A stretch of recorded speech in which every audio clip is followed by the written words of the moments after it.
ৰাজগড় বিদ্যালয়ৰ ভূমি দখল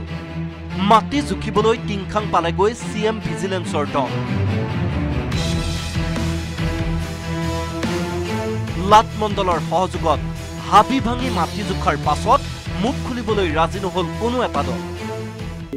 আমি হাই স্কুলৰ মাটিটো জুখি আছো এতিয়া ৰাজগড় হাই সেকেন্ডাৰী স্কুলৰ যিটো মাটি এই জাস্ট কৈছে এতিয়াতে মাটি এৰিয়াটো আমি জুখমা কৰিম অফিচত গৈ এতিয়া মাটি এৰিয়াটো কিমান আছে আমি এতিয়া গম পাম বস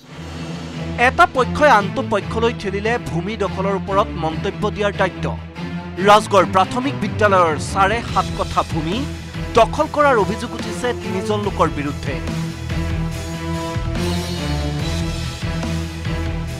ভূমি দখলৰ নেতৃত্ব দিয়াৰ অভিযোগ উঠিছে টিংখাং উচ্চতৰ মাধ্যমিক বিদ্যালয়ৰ অধ্যক্ষ অশোক গগৈৰ বিৰুদ্ধে অশোক গগৈক সংগ দিয়াৰ অভিযোগ উঠিছে পুণ্য গগৈ আৰু পাপু গগৈৰ বিৰুদ্ধে বৰ্তমান ৰাজগড় উচ্চতৰ মাধ্যমিক বিদ্যালয়ৰ সৈতে সংযুক্ত হৈ পৰা প্ৰাথমিক বিদ্যালয়ৰ 3.5 কঠা ভূমি অশোক গগৈয়ে দখল কৰাৰ বিপৰীতে পাপু গগৈয়ে 2.5 কঠা আৰু পুণ্য গগৈয়ে 1.5 কঠা ভূমি দখল কৰাৰ অভিযোগ স্থানীয় লোকৰ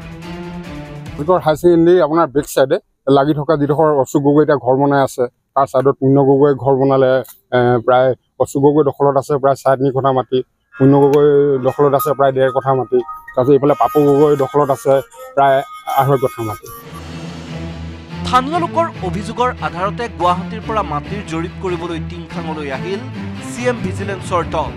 টিংখাং ৰাজচক্ৰ বিষয়াৰ কাৰ্যালয়ত দীৰ্ঘ সময়ৰ বৈঠকৰ পাছত ভূমিৰ জৰীপ কৰি ঘৰাঘৰি উভতিল অভিযোগকাৰীৰ লগতে অভিযানকাৰী গুৱাহাটীৰ পৰা টিংখাঙলৈ গৈ CM ভিজিলেন্সৰ দলে ভূমিৰ জৰীপ কৰাৰ আৰত ৰাজনীতিৰ গুণ পাইছে একাংশ লোকে মৰাণৰ পৰা ঋষেশ্বৰ বৰুৱাৰ report news 18 Assam north east আপুনি বিচৰা বাতৰি পাব কেৱল নিউজ 18 এপত নিউজ 18 এপ ডাউনলোড কৰিবলৈ স্ক্যান কৰক এই QR কোড গুগল প্লে ষ্টৰতো পাব এই নিউজ 18 এপ